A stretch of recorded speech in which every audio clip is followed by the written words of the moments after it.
నమస్తే, నేను జర్నలిస్ట్ శ్రీనివాస్. ఈరోజు ఏపీ వార్తాపత్రికలో వచ్చిన వార్తల్ని చదువుదాం, విశ్లేషణ చేద్దాం. ఈనాడు పేపర్లో వచ్చిన వార్తలను చూద్దాం. ఊళ్ళను మింగిన కొండలు, కొండ చర్యలు విరిగిపడి 123 మంది మృతట, 128 మంది గాయాలు, 98 మంది ఆచూకీగలంతో ఆ బురదలో కూరుకుపోయిన వందల మంది. భారీ వర్షాలకు వాయనాడు జిల్లా అతలాకుతలం, ఇళ్ళు వంతెనలు ధ్వంసం.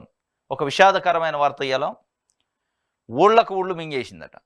కొండ చర్యలు విరిగిపడి వరదలకి మొత్తం ఆ కొండ చర్యల్లో ఉన్న మట్టి అదంతా బురద రూపంలో వచ్చి కొన్ని వందల ఇళ్ళని మొత్తం కప్పేసింది. బురదలో కూరకపోయి కొంతమంది, వరదలో కొట్టకపోయి కొంతమంది ఇప్పటికి కూడా జీవచ్చాల్లాగా అట్లా పడి ఉన్నారు. చాలామంది సహాయం కోసం ఎదురు చూస్తున్నారు. 123 మంది చనిపోయారు.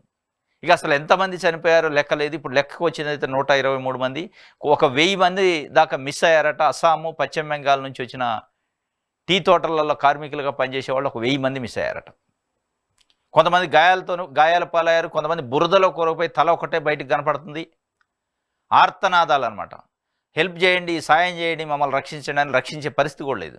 ఎన్డీఆర్ఎఫ్, ఎస్డీఆర్ఎఫ్ బృందాలు, మిలిటరీ సైనికులు అందరూ వచ్చారు. కానీ కొన్ని వందల ఎకరాల ప్లేస్లో బురద కూరుకుపోయింది. అక్కడికి మనుషులు పోయే పరిస్థితి లేదు, వెహికల్స్ పోయే పరిస్థితి లేదు. ఇది నిన్న ఒక హృదయ విదారకం వాయనాడు జిల్లా, కేరళలో వాయనాడు జిల్లాలో జరిగింది. మొత్తం మీద అసలు ఎన్ని వందల మంది చనిపోయారు, ఎన్ని వందల మంది గాయపడ్డారు, ఎన్ని వందల మంది మిస్ అయ్యారు అనేది ఇంకా లెక్కగా తెలిసే అవకాశం కూడా ఇప్పుడు లేదు.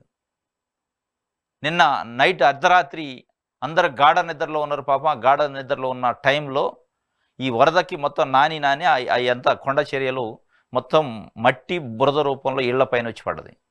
వాళ్ళు అసలు ఏం జరుగుతుందో తేరుకునే లోపే ప్రాణాలు వదిలిన చాలామంది ఉన్నారు. ఏం జరుగుతుందో తెలియని పరిస్థితి.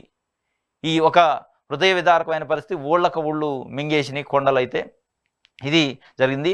ప్రకృతి ప్రకోపిస్తే, వాన చినుకు విలయం సృష్టిస్తే, కొండలు అమాంతం కదిలొస్తే, కట్టుకున్న ఇళ్లను ఉన్నపళంగా కంబళిస్తే, ఇలాంటి ఊహ మదిలో మెదిలితేనే గుండె జల్లుమంటుంది. అక్కడ మాత్రం రాత్రికి రాత్రి ఇవన్నీ జరిగాయి. అప్పటి వరకు నిశ్చింతగా ఉన్న పశ్చిమ కనుమలు ప్రళయ నాదం చేశాయి. చుట్టూ చీకటి కమ్మిన వేళ కొండలు విరిగి పల్లెలపై పడ్డాయి. ఇల్లు, వాకిలి, చెట్టు, పుట్ట అన్న తేడా లేకుండా అన్నింటినీ ఊడ్చుకుంటూ వెళ్ళాయి. వందల ప్రాణాలు మట్టిలో కలిసేశాయి. నిమిషాల వ్యవధిలో ఊళ్లను మరుభూములు మార్చాయి. కేరళ రాష్ట్రం వాయనాడులో సోమవారం అర్ధరాత్రి తర్వాత జరిగిన విధ్వంసం ఇది అని చెప్పి బురదలో కూరుకుపోయిన వందల మంది. భారీ వర్షాలకు వాయనాడు జిల్లా అతలాకుతలమైంది అని చెప్పి పాపం ఇది పరిస్థితి. వాళ్ళని వాయనాడు జిల్లాలో చురాల్మాల్లో మృతదేహాన్ని తాడు సహాయంతో తరలిస్తున్న సహాయక బృందాలు, తాడు సహాయంతో. ఎందుకంటే అక్కడ పోయే పరిస్థితే లేదు అసలు. బురదలోకి పోతే ఈ బురదలో వాళ్ళు ఆ బురదలో పోయినోళ్ళు కూడా కూరుకుపోయి చనిపోయే పరిస్థితి. చాలా హృదయ విదారకం. కుటుంబాలు పోయినాయి. తల్లికి బిడ్డ లేదు, బిడ్డకి తల్లి లేదు.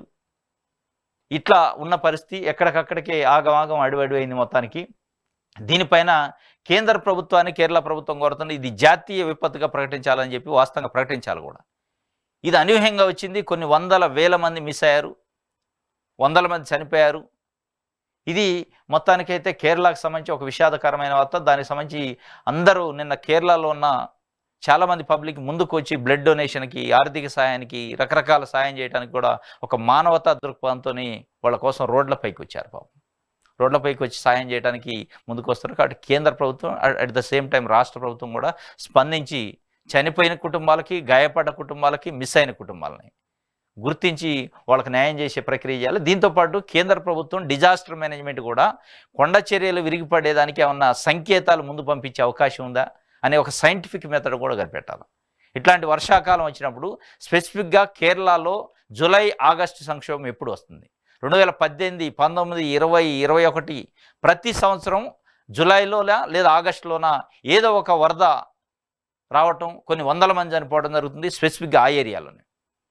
కాబట్టి ఈ సైంటిఫిక్ మెథడ్ ఏదైనా కనిపెట్టాలి. ముందుగానే సూచనలు ఇచ్చేటట్టు, ముందుగానే ఇండికేషన్స్ వచ్చేటట్టు. కొండ చర్యలు విరిగిపడే అవకాశం కానీ, కొండ చర్యలు నాని మొత్తం తూలిపోయే అవకాశం ఉన్నట్టు ఏమన్నా సైంటిఫిక్ మెథడ్ను కనిపెడితే కొన్ని వేల మంది ప్రాణాలు కాపాడే అవకాశం ఉంటుంది. ప్రభుత్వం పైన కూడా ఈ స్థాయిలో బడిన పడే అవకాశం ఉంటుంది. దాన్ని కూడా సైంటిఫిక్గా రీసెర్చ్ చేయాలి. రీసెర్చ్ చేసి ఎట్లయితే మనకి ఈ భూకంపాలు, ఎర్త్ కేక్స్ వచ్చే ముందు ఇండికేషన్స్ వస్తున్నాయి, అట్లనే దీనికి కూడా కొండ చర్యలు లూజ్ అయ్యి కొండ చర్యలు విరిగిపడే ప్రమాదం ఉందనే సంకేతాలను ఇచ్చేటట్టు సైంటిఫిక్ ఒక మెథడ్ కనిపెడితే బాగుంటుంది అనేది ఎక్కువ మంది ఆశిస్తున్నారు.